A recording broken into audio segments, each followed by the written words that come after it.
Yes, we can hear you. The slide is up, and I'm just connecting us so we can get going. All right. We're Yes, really we can doing it, hear man. you. Yeah. So, good evening, everyone, and welcome to Medical Mondays with Dr. O. Whew, I'm excited about tonight because, I actually got a text message from my sister in London who said, "Oh my gosh, all this language, I don't understand any of it." I did not respond to her yet because I figured she should come find out what mumps, orchitis, and ophoritis are, and to learn why this is a forgotten threat to fertility. So tonight we have one of our very own again, Dr. Oluyemisi Famuyiwa, our own guru and expert in the area of fertility. And I don't snitch, so I'm going to keep this to myself. There is a surprise. Yes. Okay, Dr. Famuyiwa, the floor is yours, and welcome. Thank you so much. I always enjoy being here. Thank you so much for your warmth and your encouragement. I feel at home here. For Dr. Ajagbe, who's always a support as well. I appreciate you. Thank you. So whenever I have some exciting something that I just crosses my mind, I might call Dr. O and say, I just, want to talk about this. And one of the things I wanted to talk today about was mumps, orchitis, and oophoritis. So mumps, everybody knows. For those of Yoruba lineage, you ever heard of Shegede, right? Shegede kwa. It's Yes, like, so So that's what mumps is. Orchitis refers to inflammation of the testicle. Oophoritis means an inflammation of the ovary. And some people who've been infected with mumps as children may present later on in life with no sperm at all. Very rarely it affects the ovary, but it's not as common as the orchitis part. So that's what that means. So let's talk about what is mumps. Mumps is a virus, is a single-stranded RNA virus, similar to the same virus that causes measles, RSV, rubella, or parainfluenza. And people usually get it from droplets, like somebody sneezes on you, coughs on you, it's inhaled. And um, once it goes into the body, the first symptoms are like a flu symptom. So weakness and fatigue and maybe a mild fever.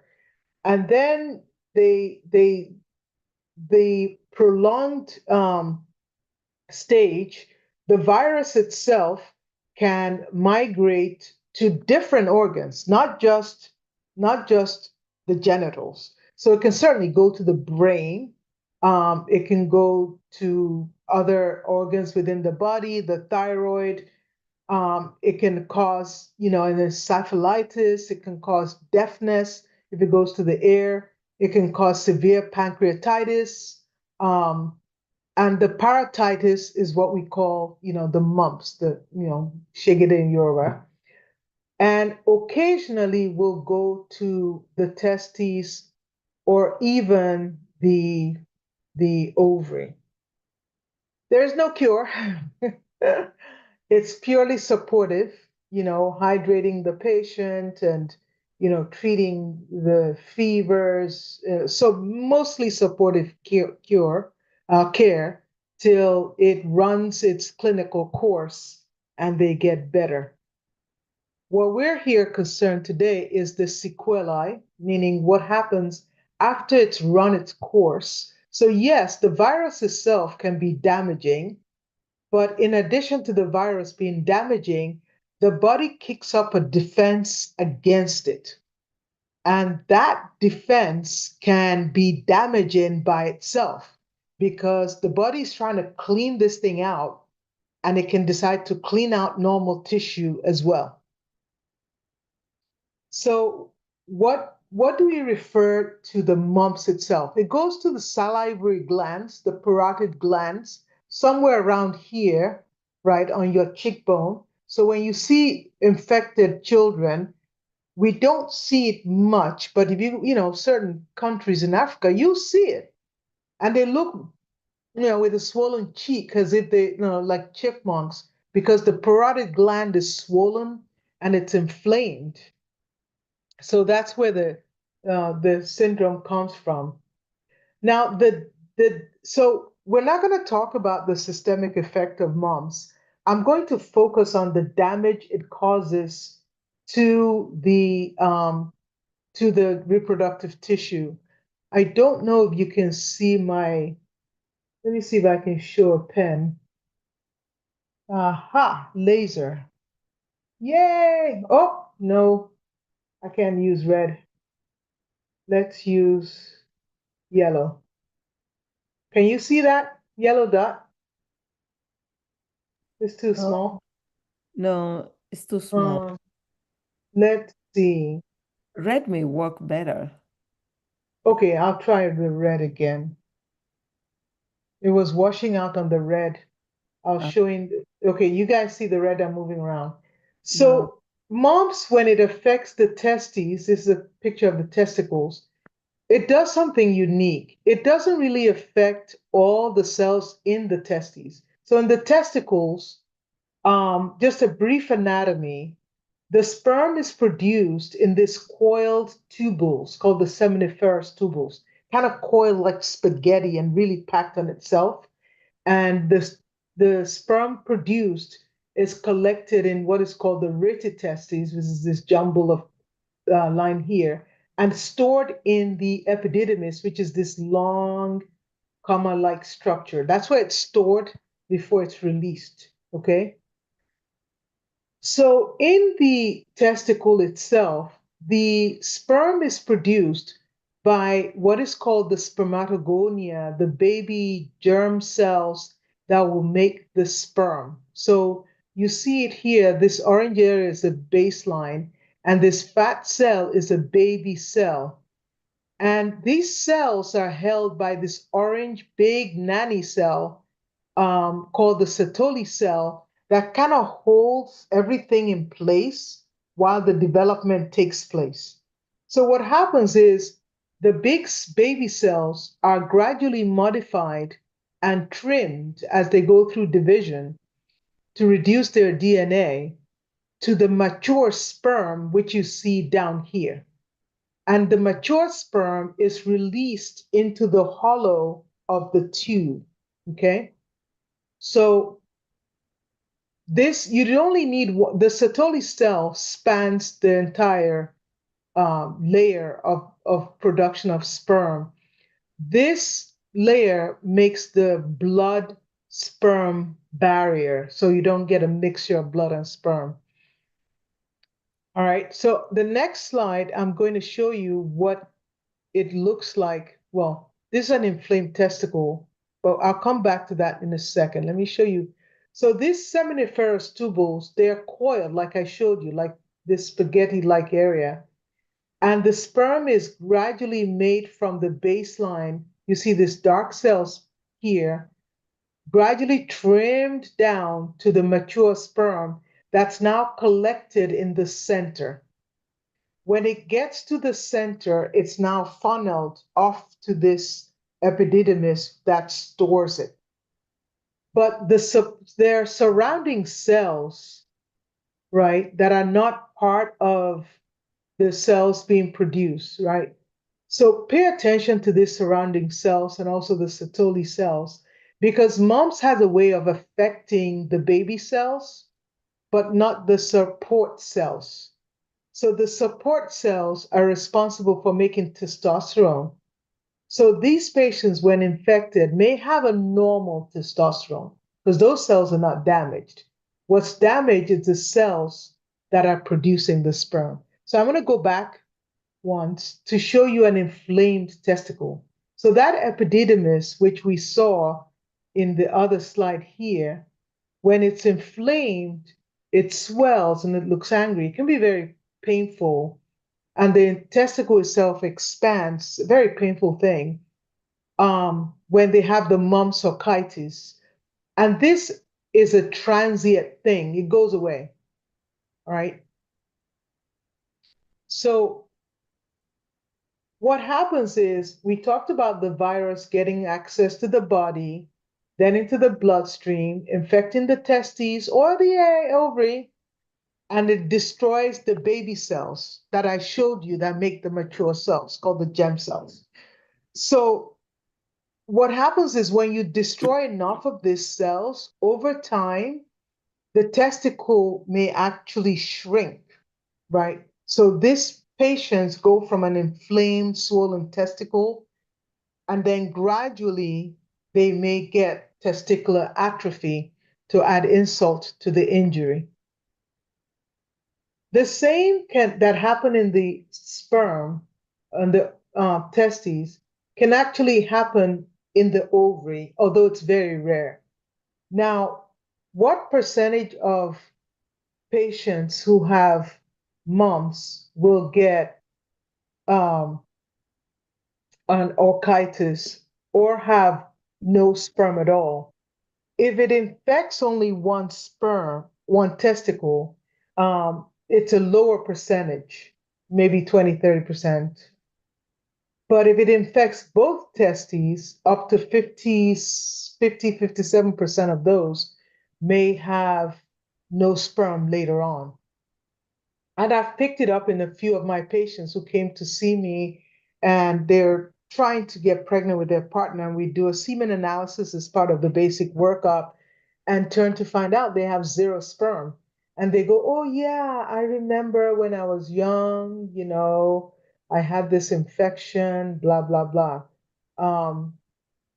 If it infects both testicles, the incidence of azoospermia is higher, although the destruction of the test of the seminifer of the tubules is not uniform. It's not like it wipes everything out. So for those patients, you can actually go do microscopic surgery and look for the tubules that may have not been affected, and you may be able to still find some sperm isolated in parts of the testicle. So it's not, game over. It rarely affects the ovaries, about 5 to 7%. And if it does, it can inflame the fallopian tube and affect the ovaries as well. And I must emphasize this is rare, right? You don't really see it. But I put it in there for completion's sake because it can happen. So, how do you make a diagnosis when they have sperm destruction? Like I said with my other patient, you do a basic semen analysis and you may find either extremely low sperm or no sperm in the ejaculate. Then, when you don't find sperm in the ejaculate, we have to now figure out why. Is it because their epididymis is blocked? That could happen. Is it because they have a Y chromosome deletion? That can happen. Or is it because the testicle was destroyed? And you make that diagnosis when they get a testicular biopsy. I have a colleague of mine that does male fertility that I work with who would biopsy this gentleman and tell me if he sees any decent seminiferous tubules and if he sees any sperm in any of them. And he always tells me that if it's done under a microscope, the yield is much higher than just a blind biopsy. For women, you just need to find out, do they have any eggs left, right? So you would do an AMH, which is a hormone produced by the small follicles that are still in the ovaries. So the higher the AMH, the higher the number of eggs left. And then also you would do an ultrasound because we should be able to see some follicular activity at any time, and that's called the antral follicle count. Now, I put this in there just for my public health people. It's preventable. It's preventable by getting the MMR vaccine, right? The measles, mumps, rubella vaccine. And you could see the incidence. The first plot here is in the US. This is over time, like in the 70s, how it was so high. And then when vaccination was becoming prevalent, you saw the incidence go down.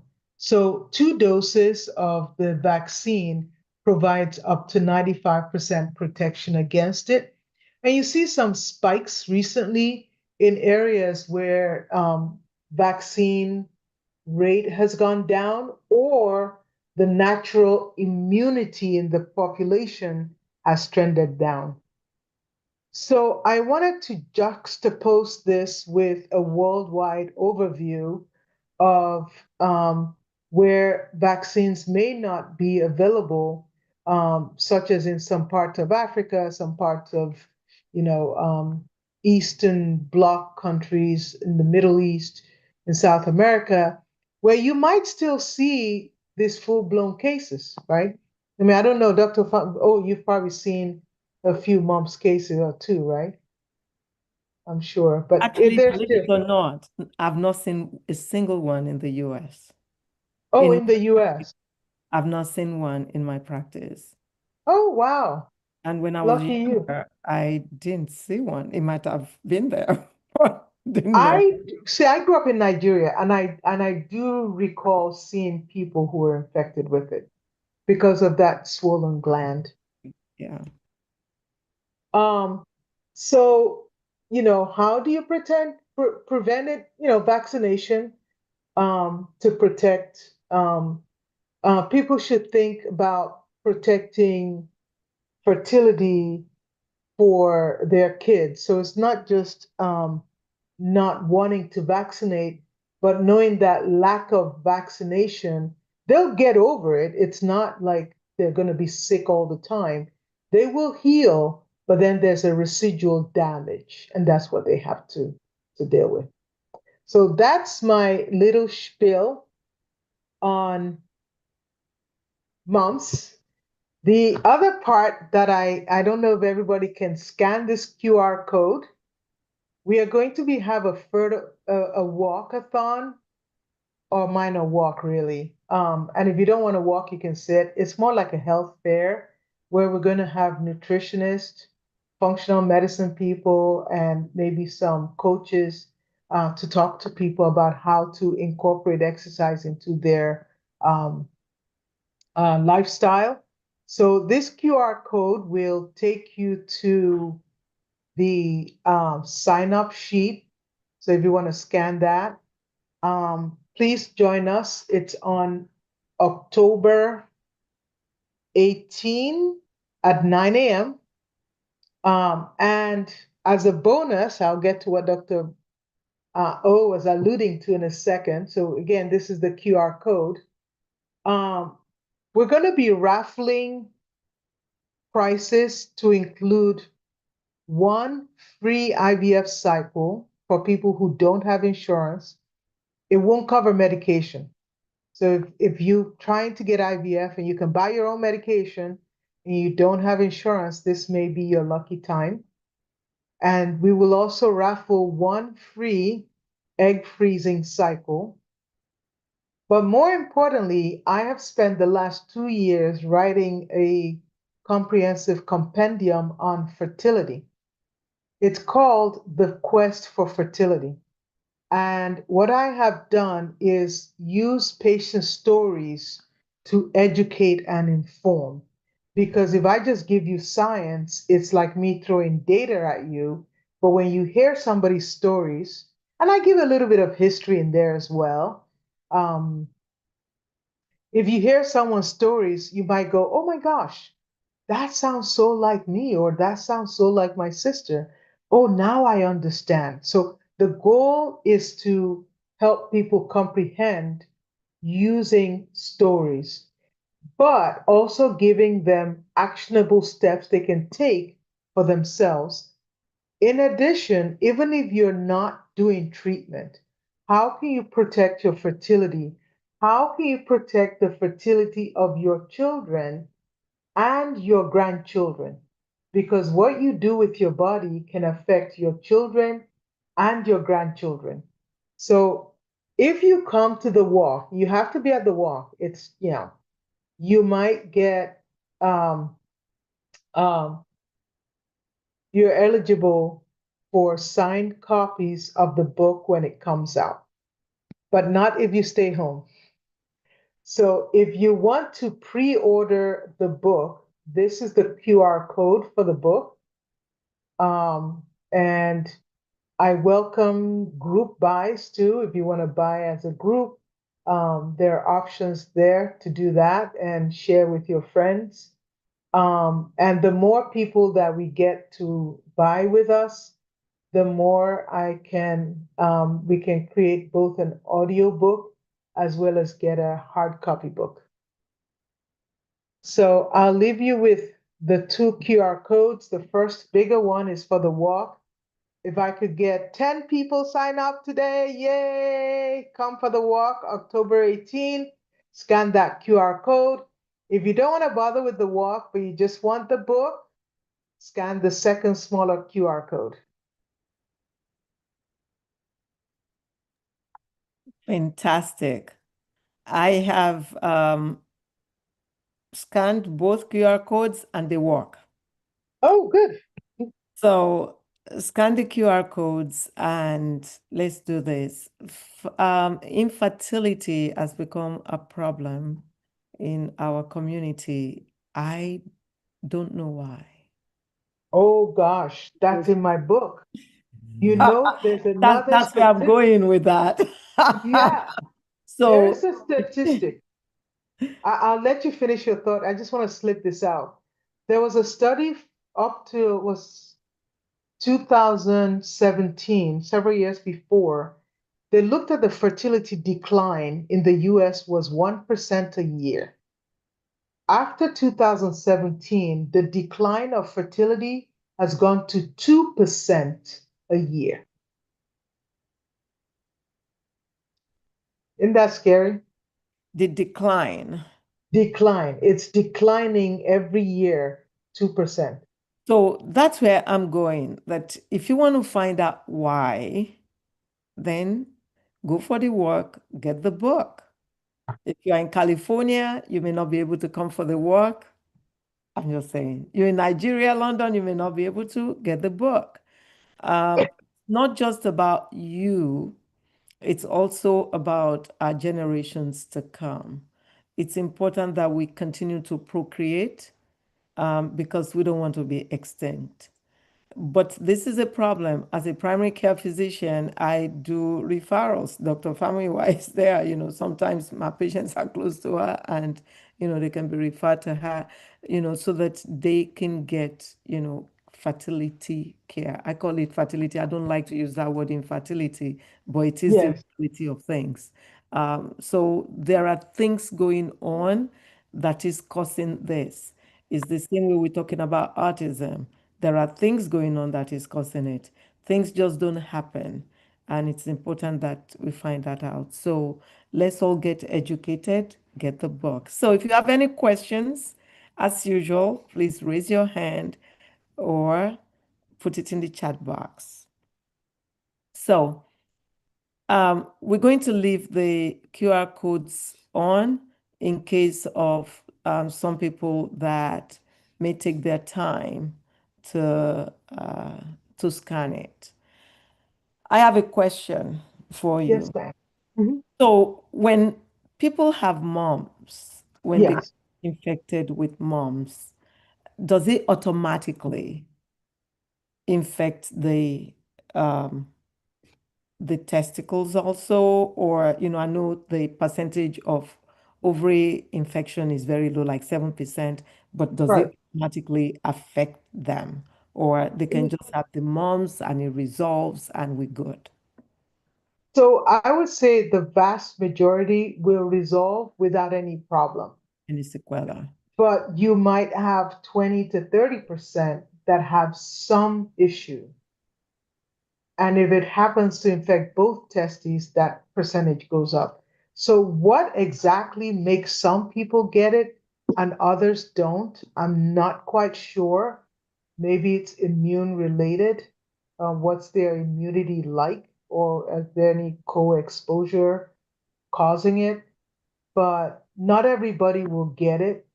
I've treated two gentlemen right now who we didn't find out till they were grown adults. And they came to me because they weren't getting pregnant. And I do the workup and I have no sperm. And both of them, we did do testicular biopsy.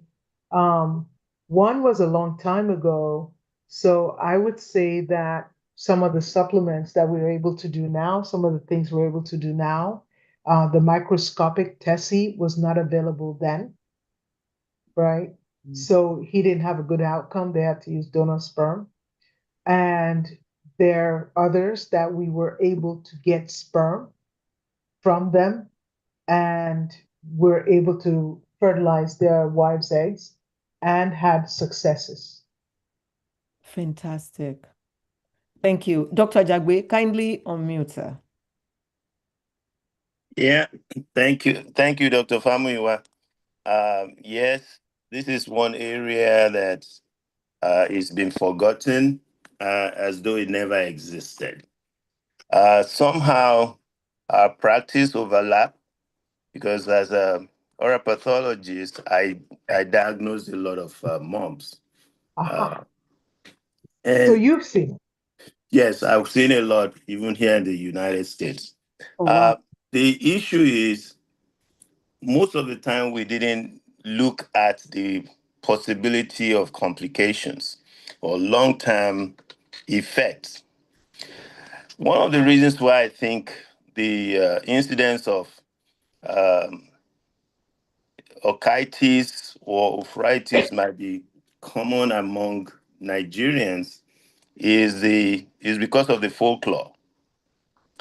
Uh, for those who remember or maybe not remember, the way the antidote that the Yoruba prescribed when I was growing up for anyone who had mumps was to find the nest of a wasp.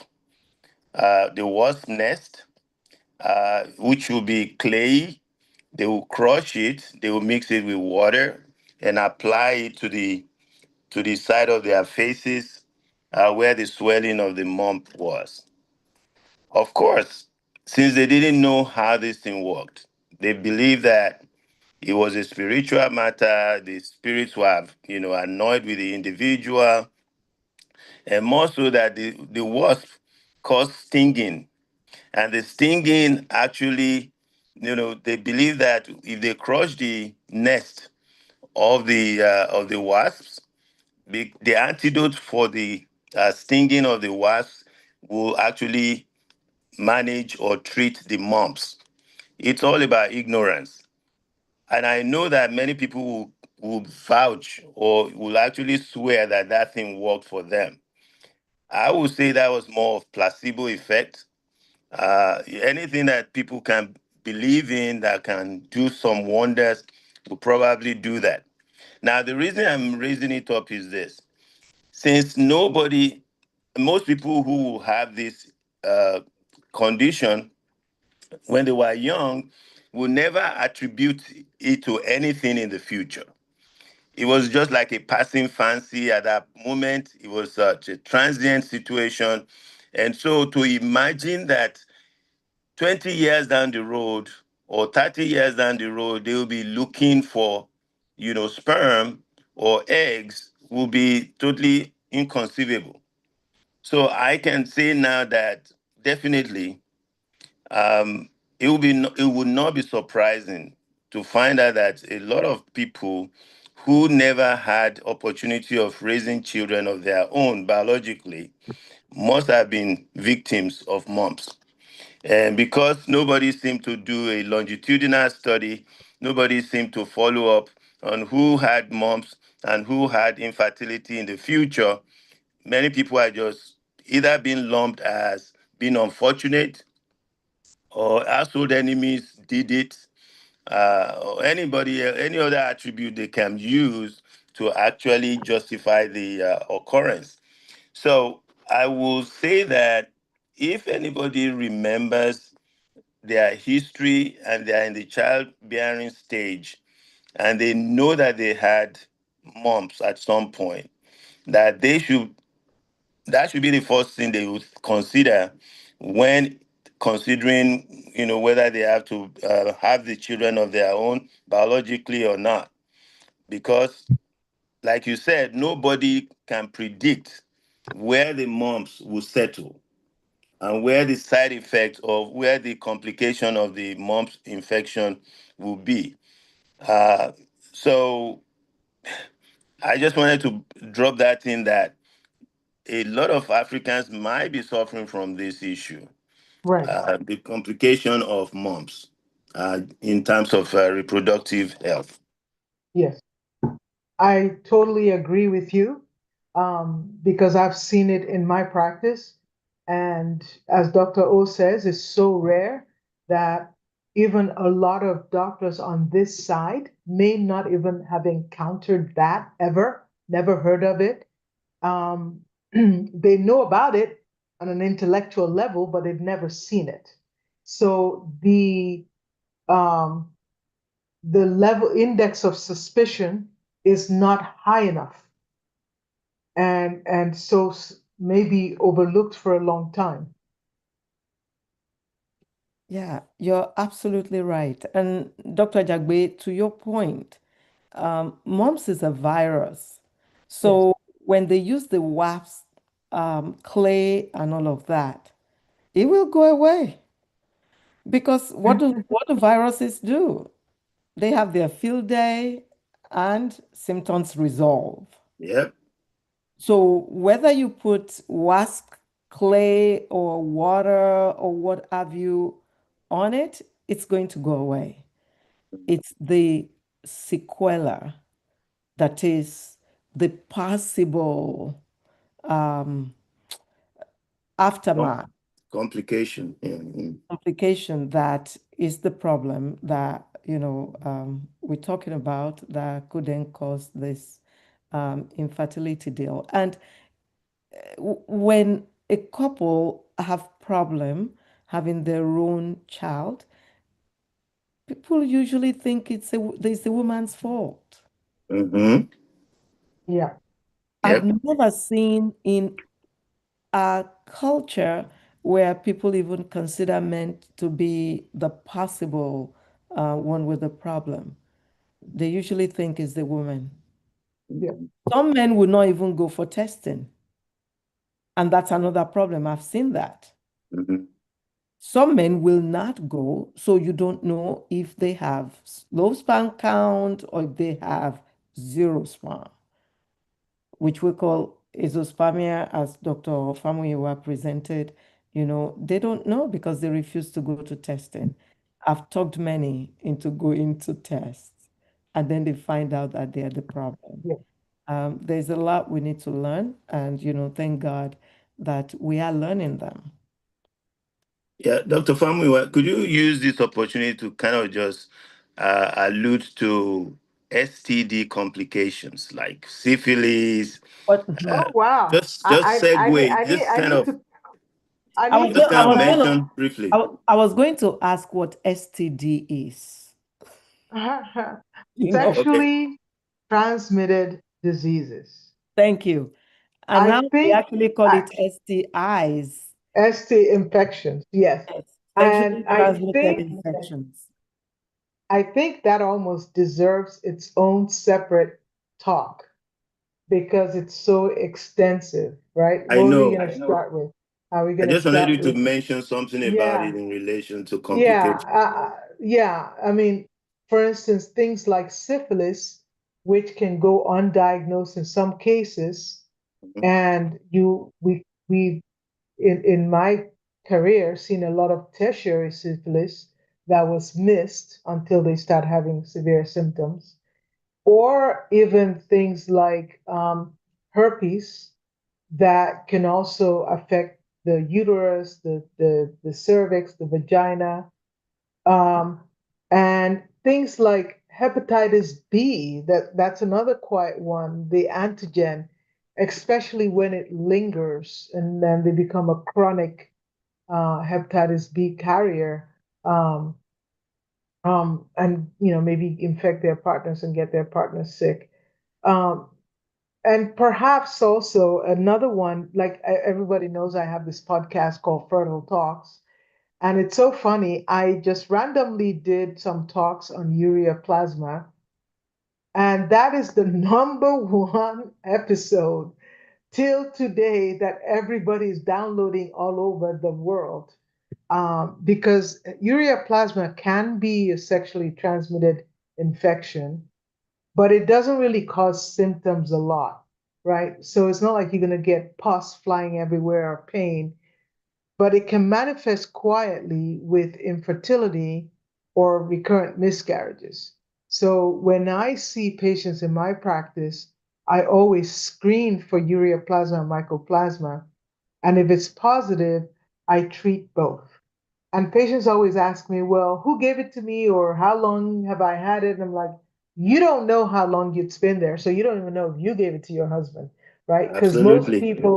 most people don't get tested. All Hmm. right. And if a gynecologist doesn't test it, the only people that might test for it are fertility doctors. No, So I as long do. as you, I do oh, you do. routinely. Oh, my patients on Oh, the platform will tell you urea plasma, urealyticum, yeah. mycoplasma. I'm so proud of you because I I do don't find that a lot routinely. of doctors do it. No, doctors don't. But I do They routine. don't. That yearly physical, that's where even on this platform, I encourage people to do their yearly. That yearly physical, I do STI testings. I don't care if you told me, you Yeah. you you're not having sex because people will not have sex for 2 weeks and they tell me they're not having sex. And ask how when was the last time? Oh, 2 weeks ago. Well, you know, uh, and sometimes it's 3 months, and they say, so I test routinely. And trichomonas, just with you, Yes. I'm able to do that. And I do gonorrhea, chlamydia, syphilis, Right. and HIV Yeah. routinely. And with regards to that, you asked me to mention, I mean, those are the big wigs. Chlamydia is really bad because chlamydia can, cause an initial infection like the mumps infection, but then it dies and simmers into a low grade thing that patients don't have pain anymore, but the immune reaction to it causes scar tissue and they get blocked fallopian tubes. So it's another cause of tubal infertility. And of course, when you have gonorrhea, you could have a florid PID where you have pus, in the tubes, in the ovaries. Um, when I, yeah, trained as a resident, one of the hospitals we used to go to, you would see someone's the florid fever, and this was way back when you poke a needle through because they have a bulging cul-de-sac out into the vagina, and pus just flows out, right? And you have to drain the pus as much as you can and stick them on antibiotics for a long time for them to get better.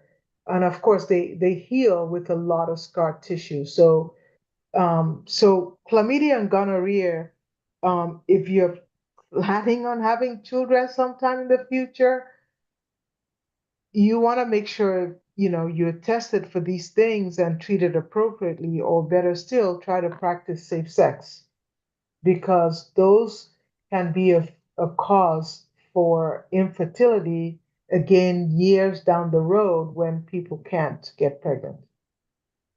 May I introduce one little thing again? Since there is a lot of overlap, do you know that everything you're saying occurs in the mouth and in the Oh, throat? yeah, yeah, So with all this, going on back and forth, somebody might say, "I'm not doing any, intercourse, but I'm still close to somebody, but they don't know whether they are transmitting all these STIs from one." area to the other. So all I'm trying to say is that there are many areas of vigilance that we must keep in order for Yeah. us to help patients in the future or even in the present, to avoid or to really escape the scourge of infertility. So, Absolutely. Dr. Ajagbe, what you're really saying is that these things can be transmitted through oral sex. And Yep. it needs to be said because some people think that they are protecting themselves by having oral sex and not coitus. So Yeah. you can transmit these things. I have diagnosed chlamydia in the throat.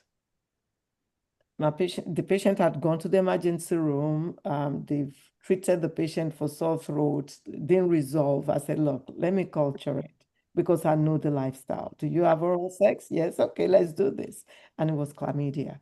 So, it cannot be stressed enough. Gonorrhea and chlamydia, um, actually, most of these things are scary because most of the time there is no pain except for even I was going to say except for herpes, but even herpes, most of the time you don't have pain, especially men. No discharge, no pain. It's more common for women to even, have some kind of symptom. So it's important to get checked, periodically for sexually transmitted diseases. If you are sexually active and especially if you're not protecting yourself with things like condom, and it's best to have one partner. Stick with your husband or your wife, and or stick with your partner. And like I treat everything. Women who have sex with women believe sometimes that they can get sexually transmitted disease and that they are fine. So I have to educate them to let them know that you can even contract HIV. That doesn't last that long outside of the body. Hepatitis B, hepatitis C lasts at least a week outside of the body. So those are issues too. Herpes, we were talking about testings. Do you know that I do not test for herpes routinely anymore? Whereas, when I was training, when I was in medical school in residency, we diagnose herpes when people come into the emergency room and they have the sores, they have the breakouts in the vaginal or in the in the in the private area. Um, it's very painful.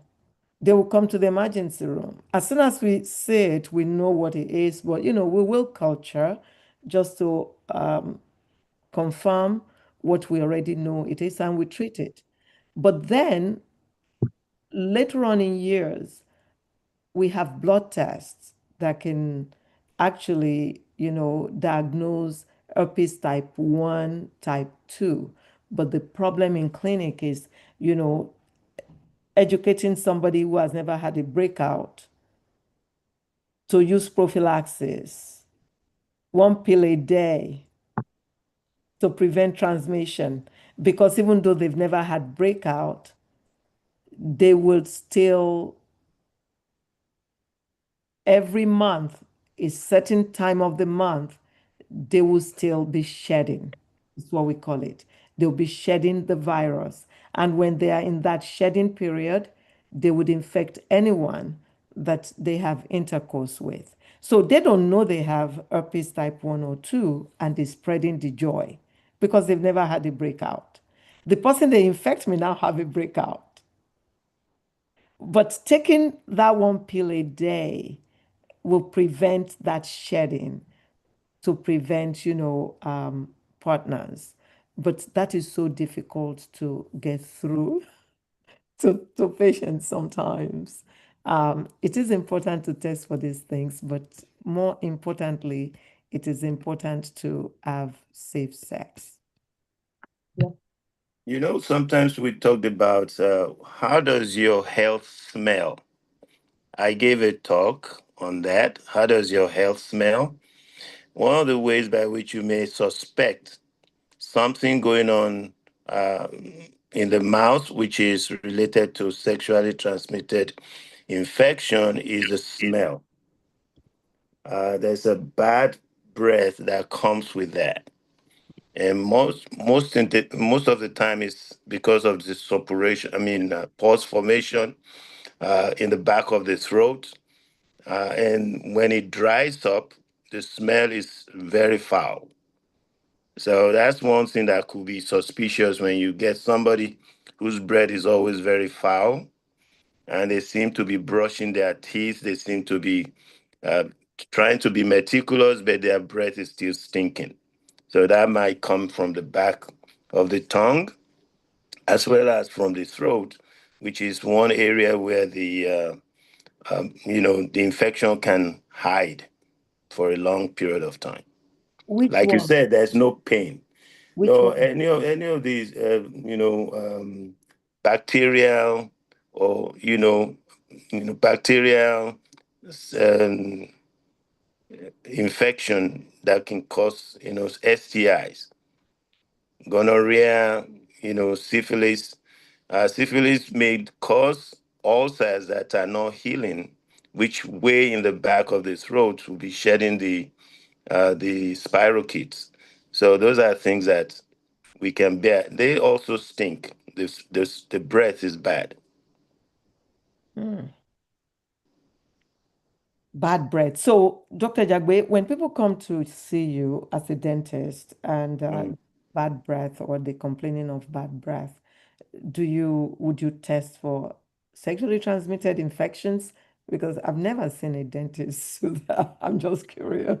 Or Primarily, if you cannot find uh, the the direct connection. For instance, I think I've shared on this platform a few times about how the different breaths, can determine. I mean, how certain diseases can present with certain smell. The common smells that we will be expecting in the dental arena will be the smell coming from rotten teeth or infected gums, which we call chronic periodontitis. Chronic periodontitis will stink like rotten beef. Like if you forgot beef in your car, let's say you went grocery shopping and you forgot your beef in the trunk and it's been there for a few days, you start smelling like dead body or some kind of rotten flesh. That is the smell of bad breath. And many times they have bleeding in their mouths, and when the blood breaks down, also adds, a little bit complex tone to the smell. Now, the people that have rotten teeth, it will smell like sewer. I think I've shared that before. If anybody has rotten teeth, all you need to do is get a toothpick, just stir inside it and smell it. You smell almost exactly like what you smell in a pit latrine. So those are characteristic smells that a dentist will expect for anything that is oral, particularly which is dental related. Now, when it's off of that, there is a smell of the pus that is different. So when you get a smell that is different from this rotten beef or from the pit latrine, you know something else is going on. Like somebody who has enlarged tonsils with tonsillolith, that is the stone within the tonsils that is enlarged. The smell from that is incredible. It's unbelievable. Now, we do not, as a dentist, I do not send patients in for STI check because of their bad breath. If I can find the source of the bad breath, they don't have to do that. But many times I ask them the same question you ask them: Do they practice oral sex? Particularly if I see signs like condyloma, which is venereal wart. You can see that on the gums. Uh, When you see venereal warts on the gums, it's a red flag. Immediately, I ask them, have you been, practicing oral sex on a regular basis? Many of them will say yes, they've been doing it, and then I'll tell them this is what you see in your mouth right now. They have no idea what's in their mouth. Sometimes I find it in the uvula, that is the uh, the uvula, which is the soft palate in the back of the throat. When they open, when you ask them to open and you examine the mouth, you see all the venereal warts around the uvula, the soft palate. Those are signs. Immediately, I tell them they have to um, see their infectious disease, practitioners, or if they don't have any, I ask them to go see their primary care physician for diagnosis.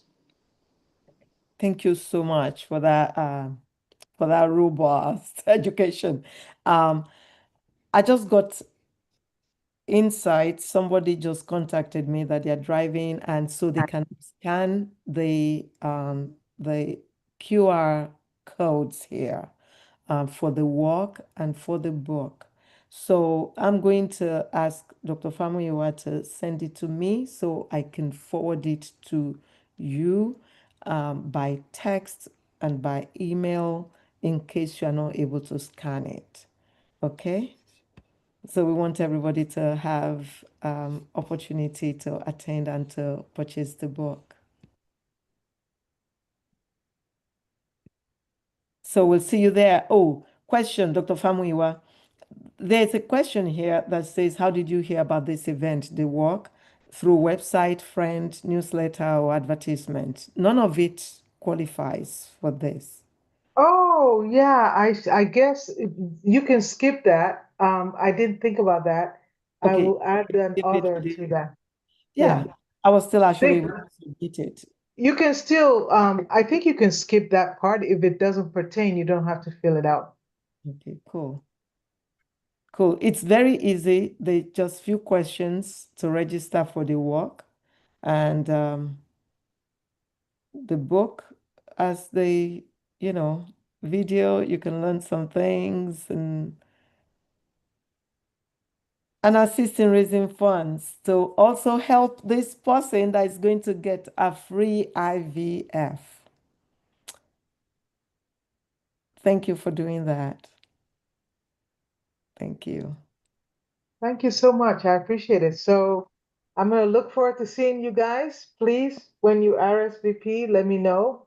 Um, so we're gonna be. Oh, and another thing, once we get started, I'll probably reach out or just order blanket t-shirt sizes. But we will be having t-shirts. So I think most people will probably medium and a large. Oh, well. It And depends on how medium or how large, because, well, I think medium and large will work, I think, yeah, most people. So, or you may want to include it in that few questions, yeah, your yeah, size also. So before you send me the QR code, please include that. So, yeah. where's the walk going to be? It's going to start in front of my office. It's 3202 Tower Oaks Boulevard. And really, we're going to have a really baby walk, which is really just around the parking lot, really, for those that don't want to Oh, go come anywhere. on.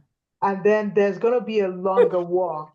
The longer walk will go into the neighborhood, but it will start there and end there.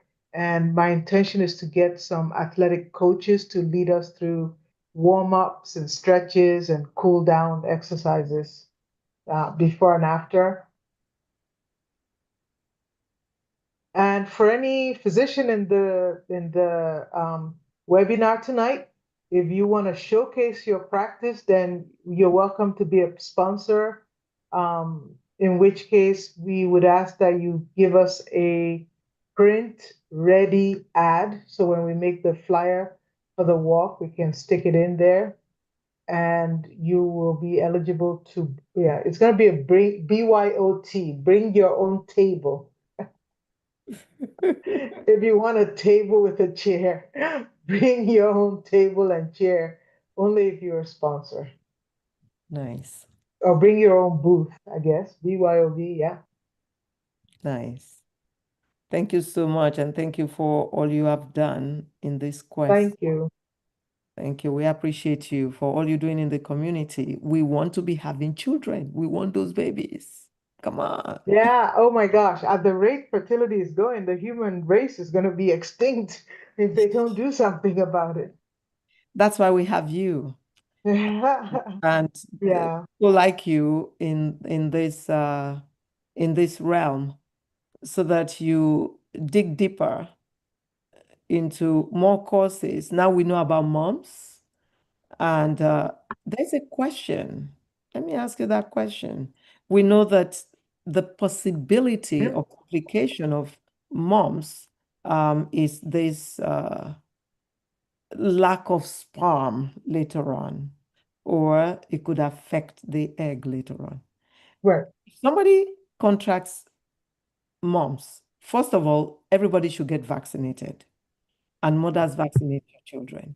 That's the first step of prevention. When you get the MMR vaccine, your chances of getting mumps is close to nil. So, say it happens, somebody gets mumps. Is there anything they can do to prevent the complication, the sequel? Um, Really, honestly, when they get mumps, there's nothing you can do, right? You're just giving supportive care. Maybe some of the newer antivirals might work. I'm not sure. Um, but there's almost nothing you can do. So you almost have to kind of ride it out and see what happens. So get the vaccine. So Yes, you have to prevention is grow really the up. cure. Prevention is the way to go. So I have a question here. How do you differentiate a woman's monthly pheromone smell? A woman's monthly pheromone smell from STI disease smell.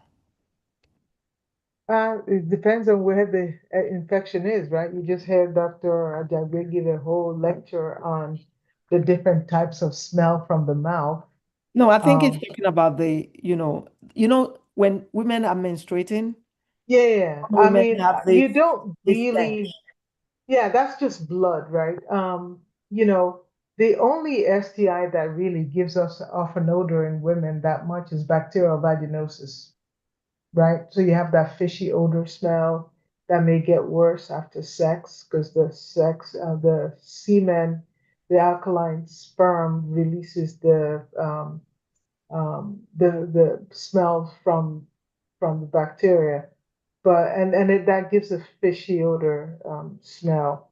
Apart from that, you're not really going to smell chlamydia or gonorrhea per se. If people are floridly infected, they're in pain. We Mhm. call it the STD shuffle. They can't walk. They kind of walk over, hunched and shuffle forward because they're in pain. They can't stand up straight. Yeah, that's true. Fishy odor is different from the smell of menstrual Blood, blood.